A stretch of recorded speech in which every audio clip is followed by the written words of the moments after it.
Jega, Utomi and others form a coalition to oust the APC and the PDP. Plus, the PDP may be trying to jettison its zoning arrangement. No, well, this is Plus Politics, and I am Mary Anacon.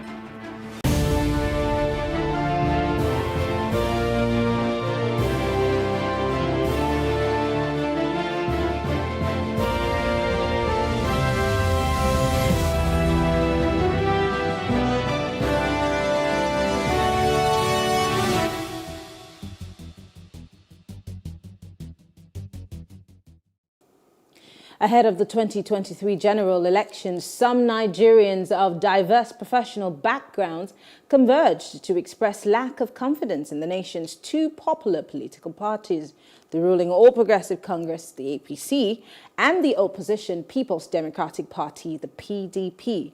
They said the quest to rescue Nigeria from imminent danger informed the idea to form a coalition which would serve as a platform to galvanize Nigerians across political spectrum to free the country from its current woes and give it a fresh lease of life. This does sound familiar, doesn't it? Well, joining us to discuss is political analyst Biodun Shoumi, political technocrats Dayo Kayode, and former member of the All Progressive Congress State Working Committee in River State, Sugbe Eli. Thank you very much, gentlemen.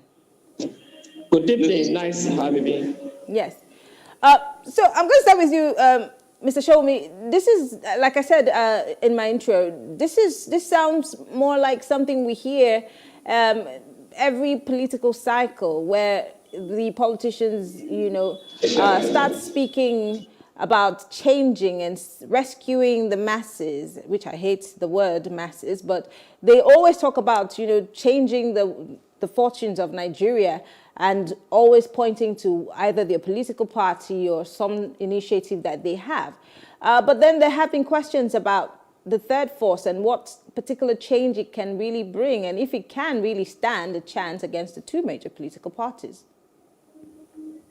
Yes, it's becoming a swan song.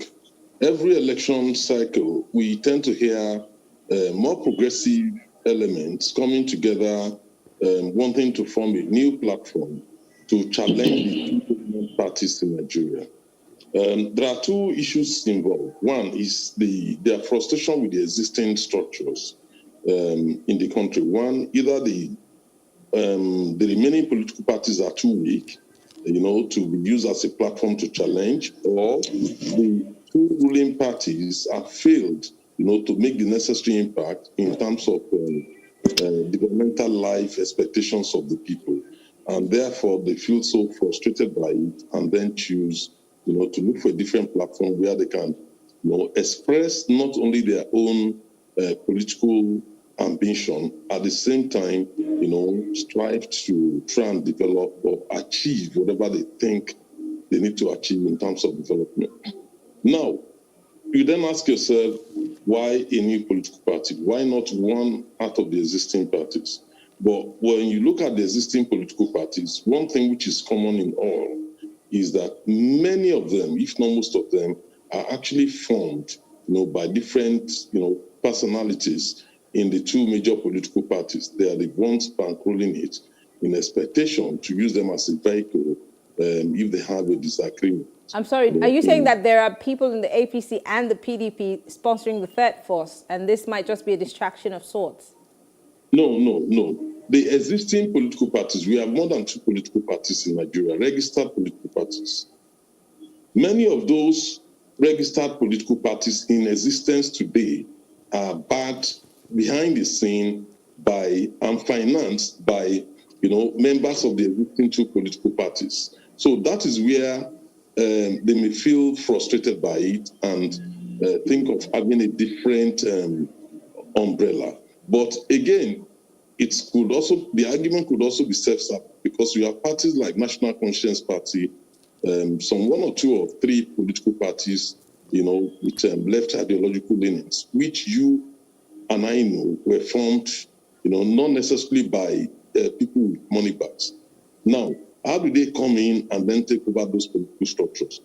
They may not be allowed to do that. So because of that, they choose to, at every election, try and come together, present a different platform. But at the end of the day, nothing has always been coming out of it.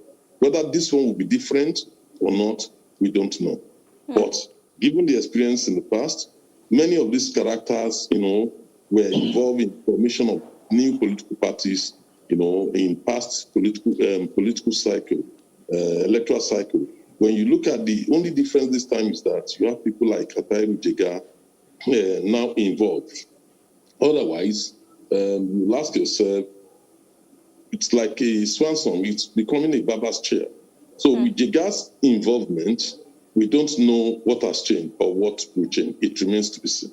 Okay. Now, Sogbeye, you are a member of the All Progressive Congress, the ruling party, and I mean, suffice it to say that your party emerged like this as a combination of different political parties to unseat, I beg your pardon, the ruling party at the time, which was the People's Democratic Party. Now, I remember when Professor Jega initially came up with the idea of, the third force and spoke about the ills of the Buhari administration and all of the low points.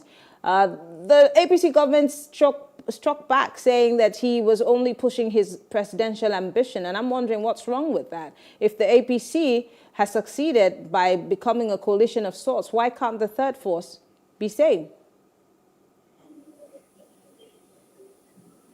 Can you hear me? Yes, I can hear you. Go ahead. Yeah, thanks for having me. First and first, I will just say it is within the rights of Professor Atairu Jega and others to form political associations and vie for any political office of their choice. At the core of the issue is trying to get the national estate fixed. And every Nigerian has a right under the Constitution to be in one party or move into another party or form a coalition with other people to pursue their respective aspirations. But the question would be this: for how long would you have this game of rocking chairs? If you have, for instance, from the Second Republic onwards, when we had the NPN, the NPP, and the UPN, and the sorts, imagine for ones that there's no interruption, and we build on those parties till now, like the ANC in South Africa. We have had institutions that can deliver on the manifestos of the parties, not shifting grounds every 4 years, every election cycle. Some people break away, want to form a new party, tell Nigeria the same story, and then move on, and then they're unable to deliver the next 4 years election cycle. Another team breaks out. I had Biodun say maybe with Professor Atairu Jega, this might be a bit different. I disagree. One or two smart Alex, with respect to them, who are behind this, probably want to find a credible face. When I mean credible face, I'm simply saying that Jega, from his background as ASU national president, who kept me at home for 1 year with NASU strike, I mean, I can't forget that, and then went on to conduct a national election that was deemed to be free and fair to a large extent. My party won. I may want to excuse myself from sounding too upbeat about that. So it doesn't look like while I'm giving credit to Jega, I'm saying that because my party won. Well, I'm really waiting to hear where this goes. Yeah, but people are saying that next to the one that was conducted and produced is Chief MKO Abiola in 1993, June 12. That election appeared to be a leap forward from the one that Professor Basanjo did in 2007 that brought about Professor Yaradua. Remember Yaradua himself at the inauguration alluded to that fact that the election that brought him to power was tainted and the promised reforms, which reforms were carried out, unfortunately he couldn't finish before he died. But I'm saying in nutshell is, some people are smart enough to bring Jega on board this movement to give it a credible face. Because, name them, Osman Bugaje was one of those who led us in the new PDP, after the PDP, to form the APC. He has his man Friday there as well, in the Salake family. Abdul Fattah Ahmed, who was immediate past governor of Kwara State, is in that team. And then Professor Tati Tomi, who until recently I know is an APC member. I don't know why he has left the party, but he's there. And then who again? These are old names. Who know them? And they know us too. So what we're saying is people should set a national agenda. This is where I want Nigeria to be in the next 5 years, next 10 years, 15, and so on and so forth. And then work within the parties to deliver on those promises, not to shift political parties every 4-year cycle. You create confusion because we don't have ideologies, we don't have principles. I'm thinking, That's all right. I know that you're talking to the viewers, but I'm wondering, because it sounds like you're preaching to the choir. You're a member of the ruling party, and you're talking about the rotating barber's chair and the fact that we're doing the same thing over and over again. Well, I thought that the APC promised that they were going to bring a change of sorts, that they were going to change the situation of things in Nigeria, including the electoral process, by fighting corruption, by bringing an end to insecurity, by making sure that the economy is boosted. So if we're still talking about the same thing in 2021, and we have 2 more years in the cycle of this APC administration, can we say that the APC has failed? And maybe we should look for another person to sit on that chair, that rotating barber's chair again? No, it would be very unfair to the APC to come to that conclusion with respect. With the greatest respect, that would be the height of unfairness, if you like, for want of the right word. The APC met a colossal disaster on the ground. And in trying to rebuild, which they promised to deal with, scratch, we have met our challenges, but we're soldiering on. Sorry? You said they met a coercive disaster, and I'm saying they promised, they saw the disaster, they knew about it, and that's why they decided to run. So it's not supposed to be news, is it? We're not shying from responsibility. We're working hard. We've rolled up our sleeves since 2015. We're working hard. It's just that some of those problems, we probably underestimated them. And of course, don't forget, in this country, we have a country where people play politics for everything. We're seeing people who want to give the APC a name of give a dog a bad name to destroy it. Some people have actually magnified the problems that were met because they must give APC a bad name to make us look like you and PDP are the same. We're not the same.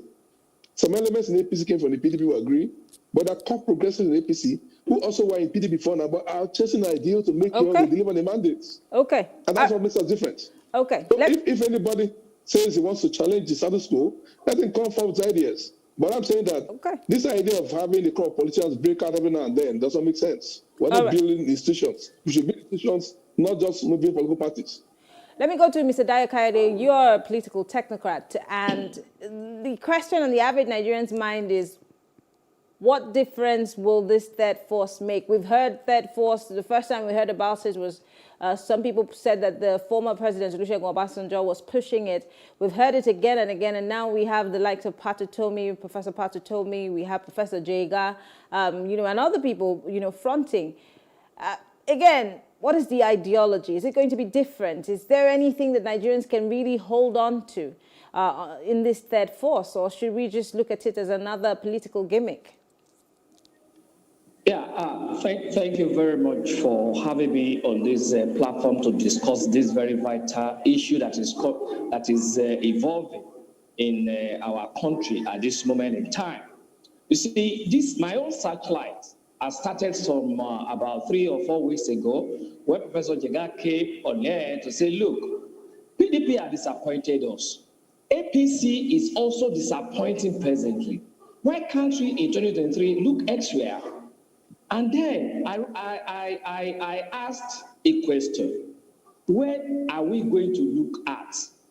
And I advised Professor Jega, I said, much as I respect you, sir, can you please come up with a template on how to execute this theorem you are coming up with? And today, honestly speaking, I'm so happy with what he is coming up with. Now, what is going to change from there? Number one, let us look at the people constituting the last meeting they had. Professor Jega, let us start from Professor Jega. We knew that Professor Jega was the first chairman of INEC that will conduct a conclusive, not inconclusive now, as it happened during MKO, that they did not allow the results to be announced and all that. A conclusive election that is adjudged worldwide as fair in this country. We know that. Since after leaving that office, I have monitored him. I have seen the way he has been going from one country to the other as regards electioneering. All right, let us leave that. Look at Baraje, that my other brother mentioned the other time. Yes, he led some people out of PDP to APC. But why did he lead them then? Because they solved the problem that was happening in PDP. Even though a core PDP man, he said, look, we cannot continue like this in this country. And they left for APC. And what happened in APC? I could remember he gave a press conference some time ago that, look, he want APC then not to come in with mercenaries.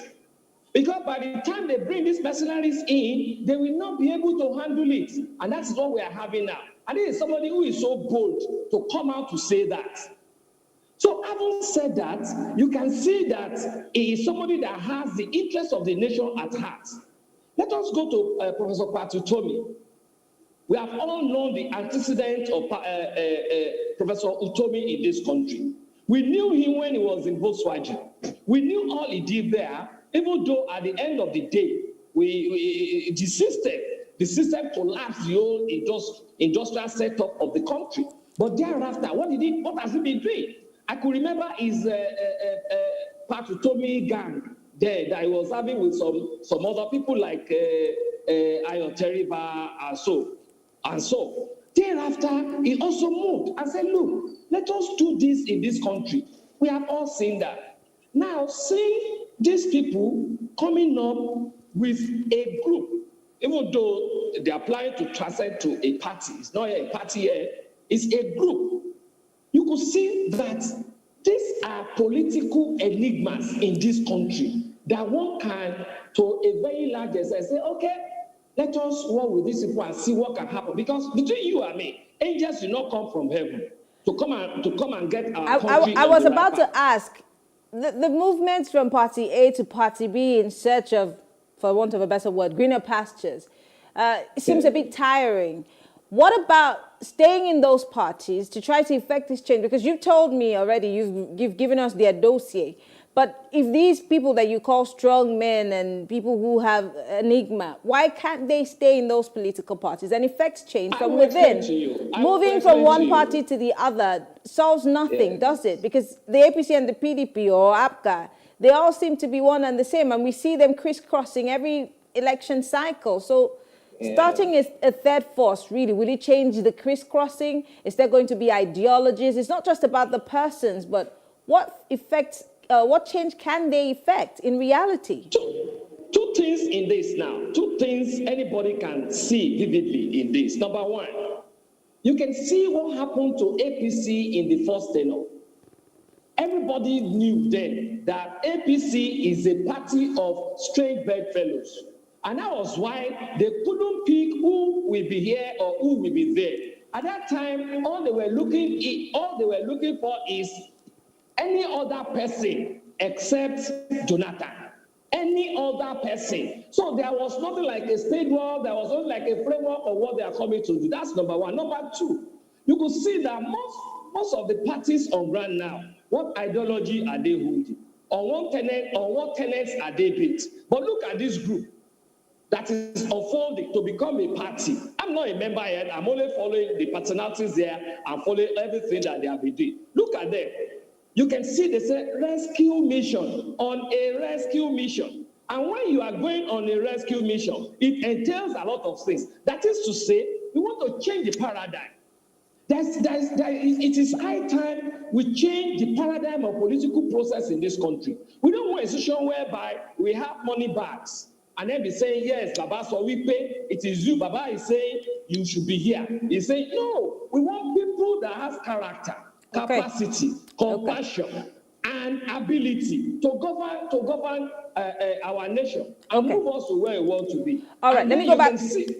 Let me go back to Mr. Shomi. I'd like to quote Professor Atahiru Jega on something that he said, because We also know that the issue of restructuring and true federalism, again, becomes a word or, a mantra of sorts when it's close to election season. So lots of people keep talking about restructuring, but when it comes down to it, we never see anything done about it or even the restructuring addressed in any way.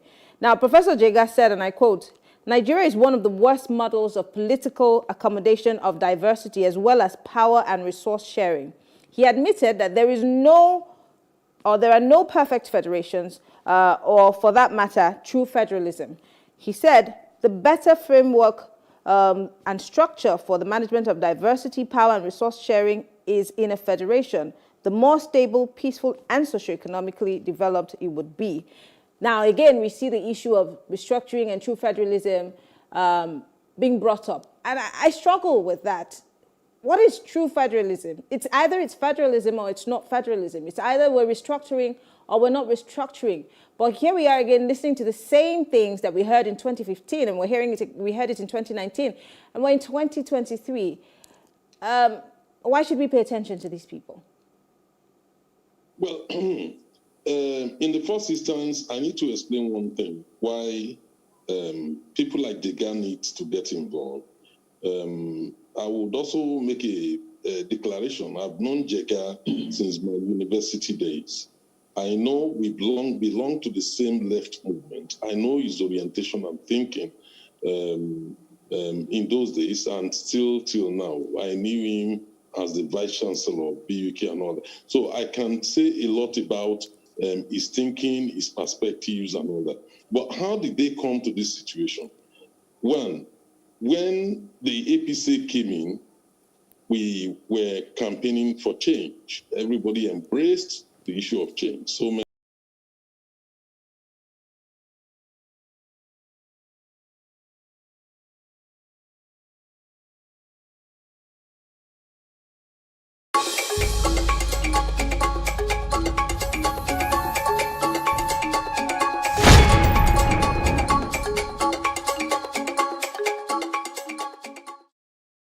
we have seen, it was Adam Oshiomhole that first said it when he was the national chairman of APC. He said, just wave the broom and then your sins will be forgiven. So we saw how gradually those facing corruption charges, started moving into APC. And we gradually saw how those cases were being resolved. The records are there for people to see. So we have the recent latest report in the person of Femi Fani-Kayode also facing EFCC charges. So what will come out of that, we don't know. We had Orji Kalu before him. When you now have the same characters who we've been pointing, accusing fingers at, suddenly sleeping on the same bed, with the ruling party, it then becomes laughable. There is no way how people like Jega or Utomi or Adeniran or Prof would not feel that there's something wrong, with APC. I think we need to understand from that angle. It's not a matter of justifying APC or PDP. For me, anything but Jonathan at that point in time was correct. Jonathan did not help matters at all.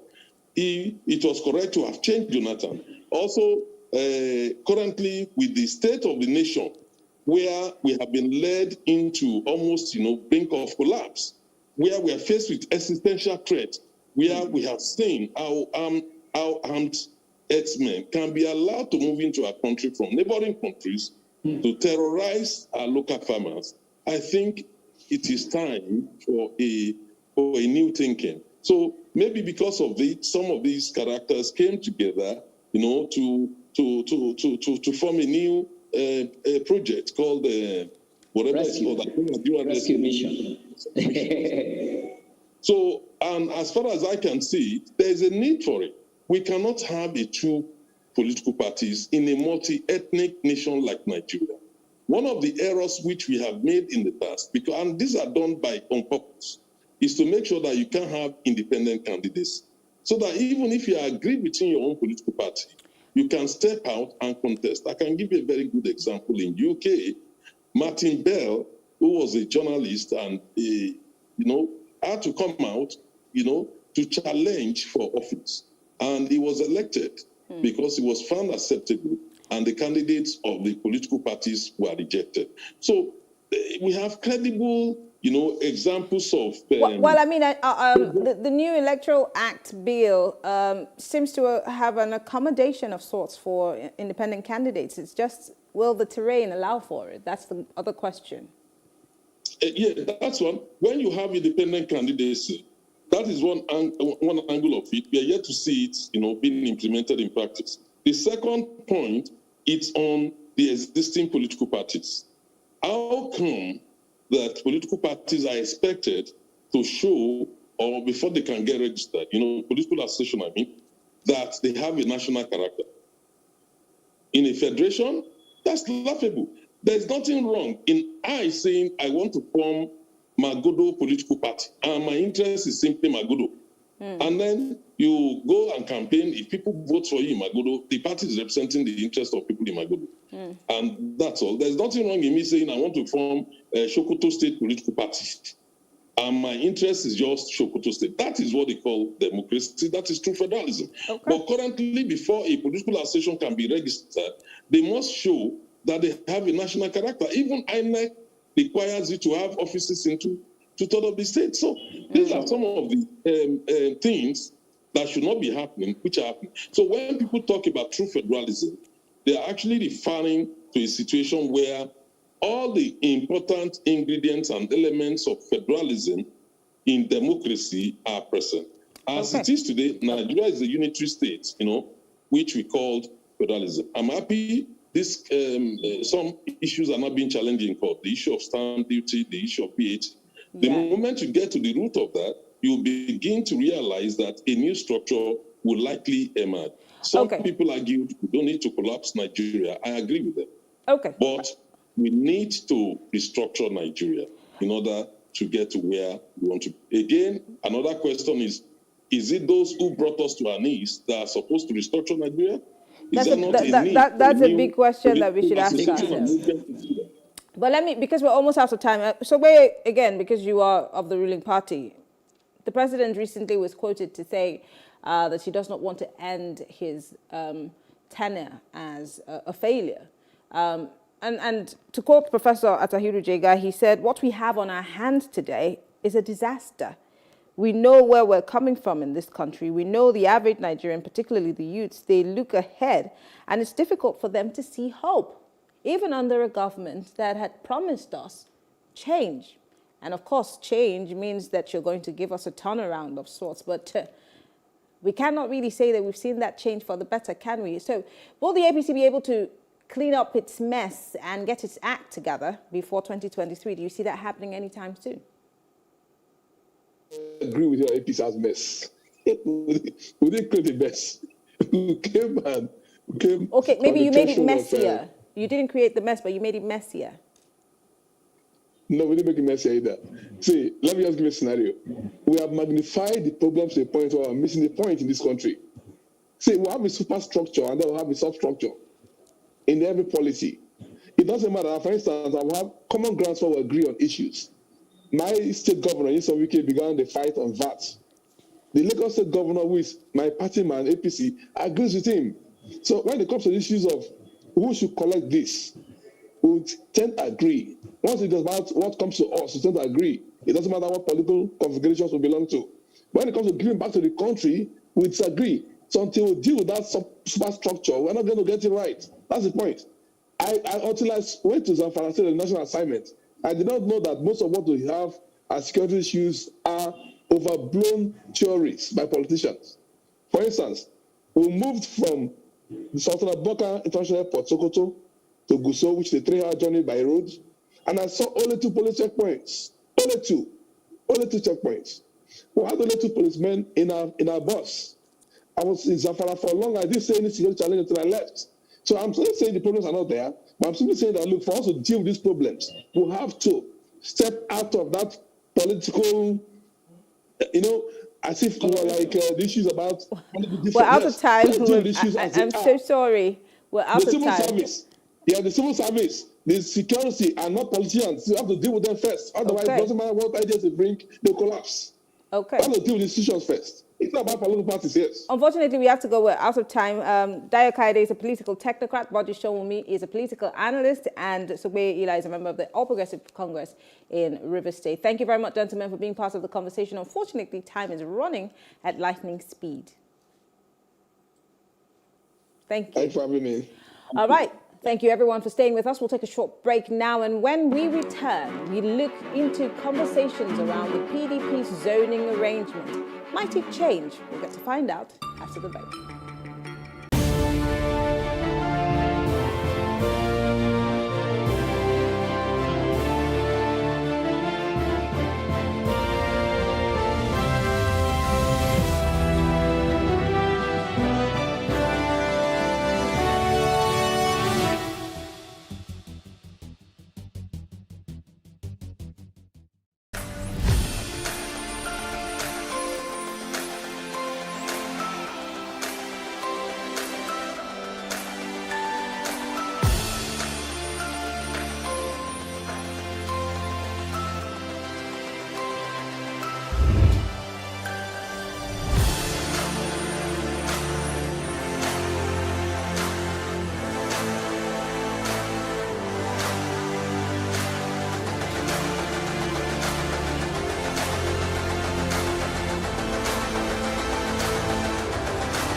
Nigeria, by extension, Africa, is faced with a lot of challenges. The growing youth population with little engagement, that is a ticking time bomb. We are a blessed people with diverse culture and highly cerebral minds who have a lot to say. And yes, we are talking. It is important we drive the right conversation that informs, inspires, influences thought and action. If we say there's beauty in our diversity, then let us embrace our diverse culture. We must continue to courageously be the voice of transformation as we are the hope for the future. Yesterday's conversations shape today. What are you saying to shape your tomorrow? We know you have a lot to say, and we are here to hear you.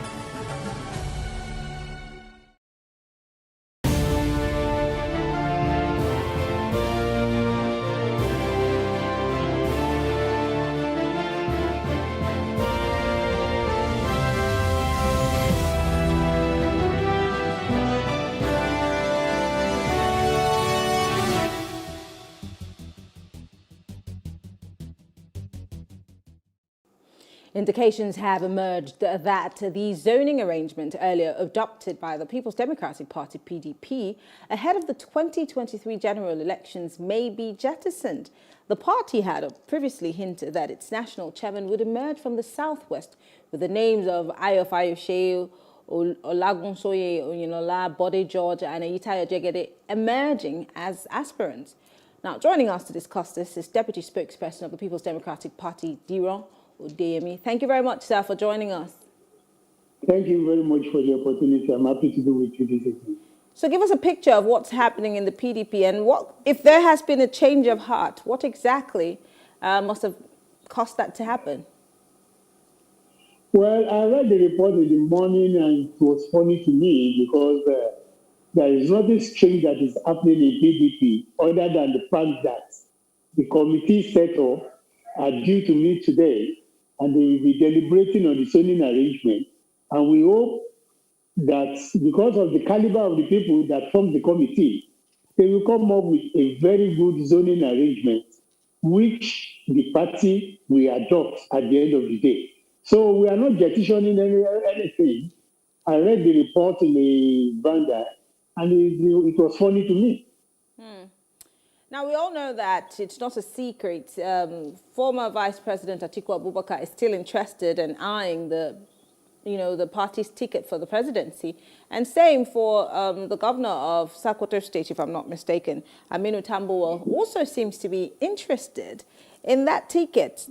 So we're wondering, if we have two people from the same zone, so far that we've known, eyeing that ticket, is there a possibility that it might go to that zone, and that means that you're still sticking to getting a party chairman from the Southwest, or do you have a possibility of zoning? Let's not also forget that Southern governors have come out to say that they want the ticket for the presidency across political parties to be zoned to the South, because they believe that it should be the South's turn. Is the PDP going to be dancing to that music, or do you have other ideas? I think the press are just trying to do a calculation here and there, and you can't blame them for doing their job. And as it is, all that I know is that in PDP today, events and activities are going on very well. We cannot say anything because all these questions that we are asking are hypotheses. There are questions about if this happens or this is likely to happen. But I can tell you that in PDP, we are obedient and we are orderly. And that is why there are committees in places. There is a committee that we arrange the zoning arrangement. There is a committee to conduct the convention, the Congress. And there is another committee for the conciliation.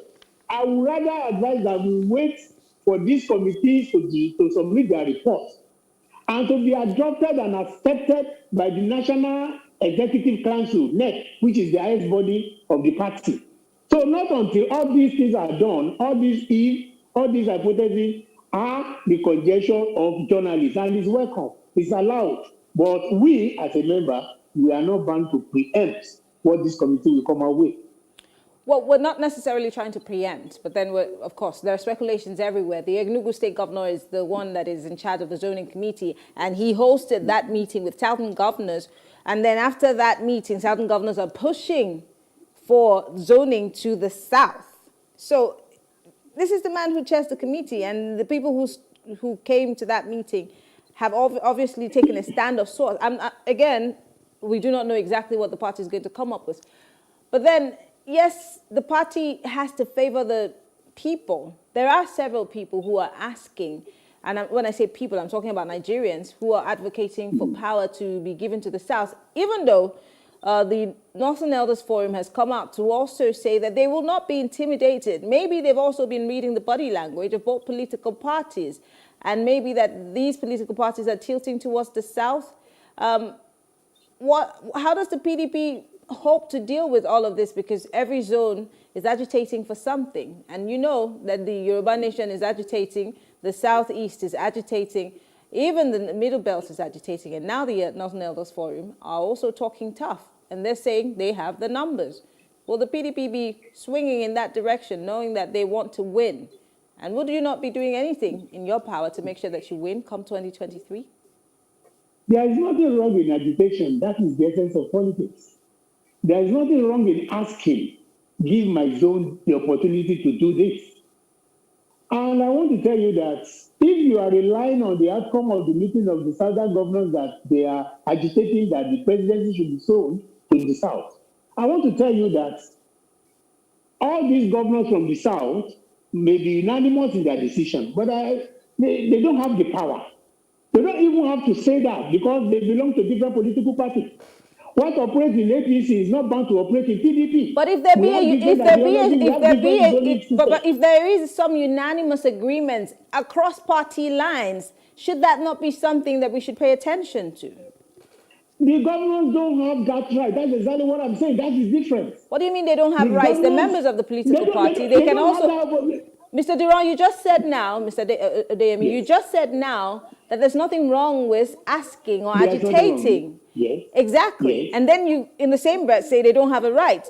But they do have a right to an extent to agitate or call for what they think would be right for their region, whether it be in their party or outside their party. Right? The difference in what we are saying is that they can agitate, but they cannot dictate to the political party. southern governors and all PDP southern governors who partner with APC to come out with that decision, they know that when it gets to the PDP, that decision alone is not binding on the party. And that is why the power of where zoning lies or which zone gets what is with the zoning committee right now. And it will be subjected to ratification by the National Executive Council of the party. So it's not the agitation of the governors, even though they partner their counterparts from other political parties, is not going to hold sway, it's not going to be binding on the party. But there's nothing wrong there. They have the right, they can say anything, but the party will still have its way. Interesting. Will the numbers also play a role in the decision that you make? I refer you back again to the Northern Elders Forum, saying that the North has the numbers and they will make sure that they're no longer exploited or used. It is part of the point to agitate.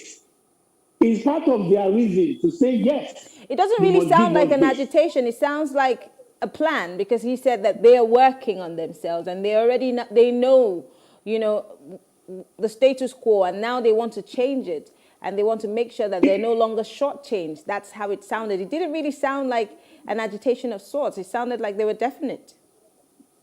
It is a campaign.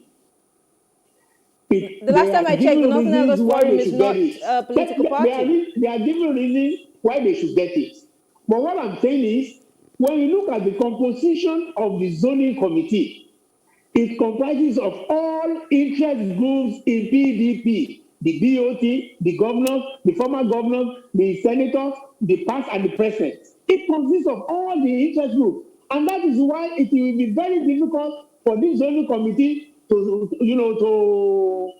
swing their support to any side, because all interest groups are put together to come out with a zoning formula that will ensure that PDP wins election in 2023. So let us wait on the submit their report. That's the interesting thing about it.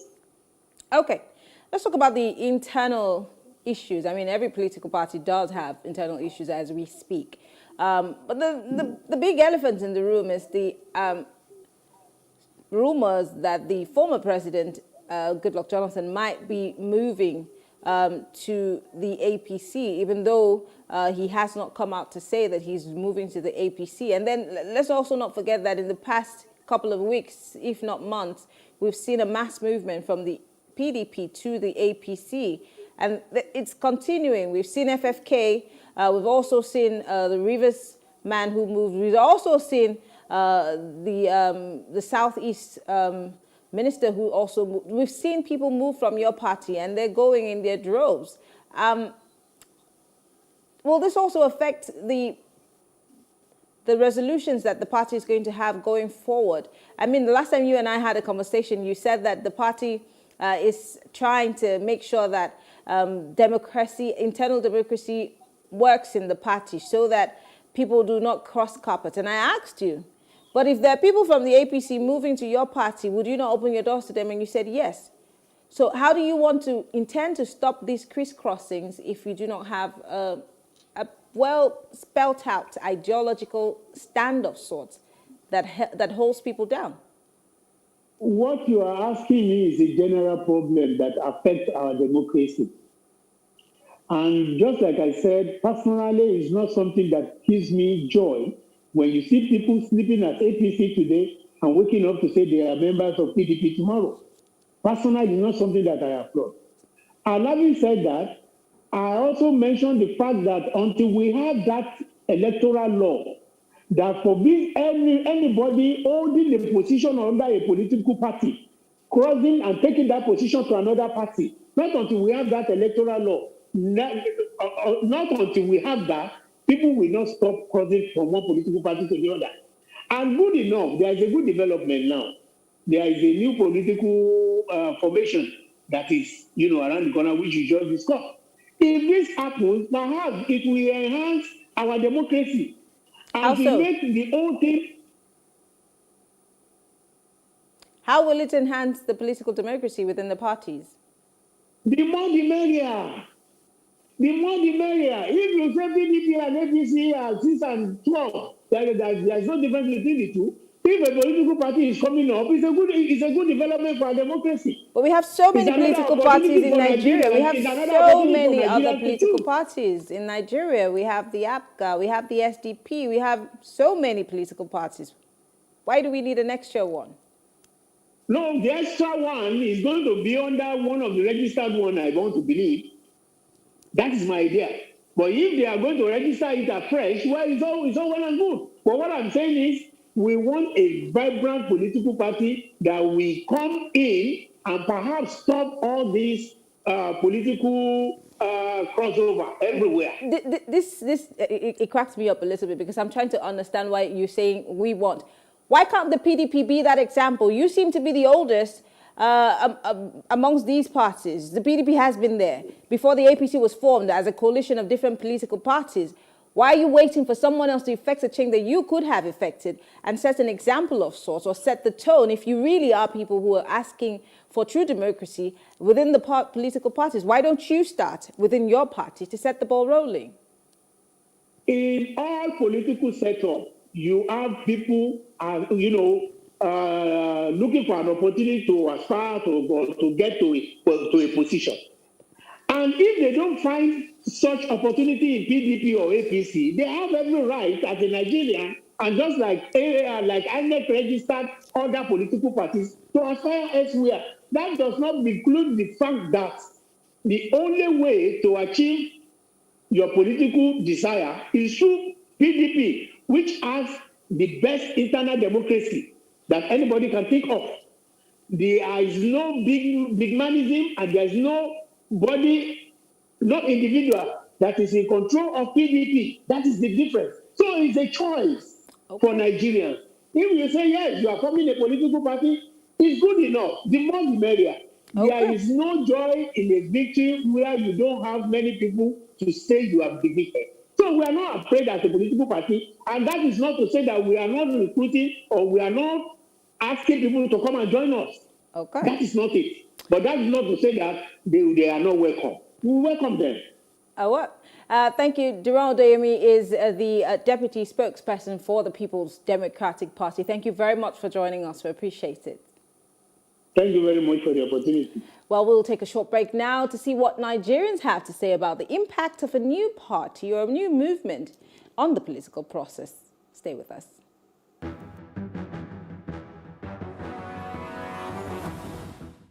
They should start from the basics. They should go for the grassroots positions like chairmanship in local governments. If you want to mount an impact for presidential or governorship, there are a long way to go. I think a new political party in Nigeria will have to take a new dimension and bringing all things back to new thing.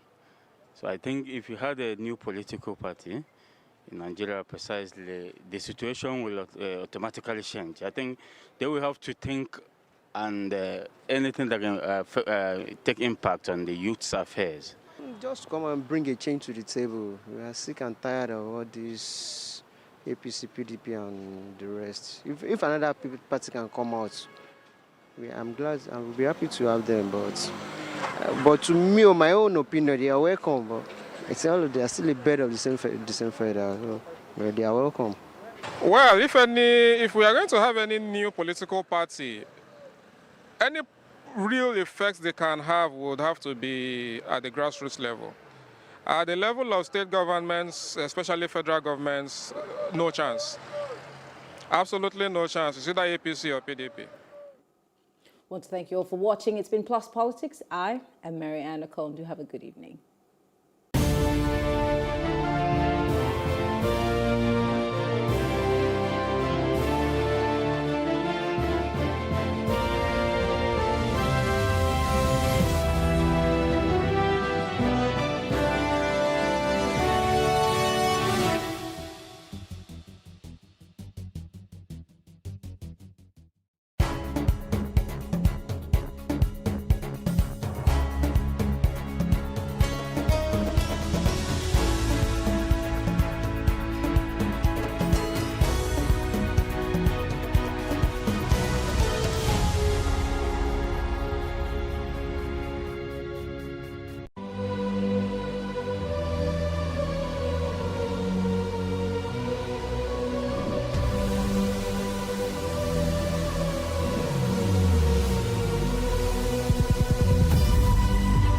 we do not understand, we will stigmatize.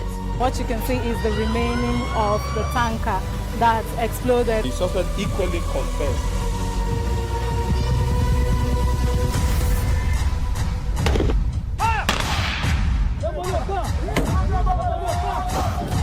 $500 they collect. If you no talk, then go beat you.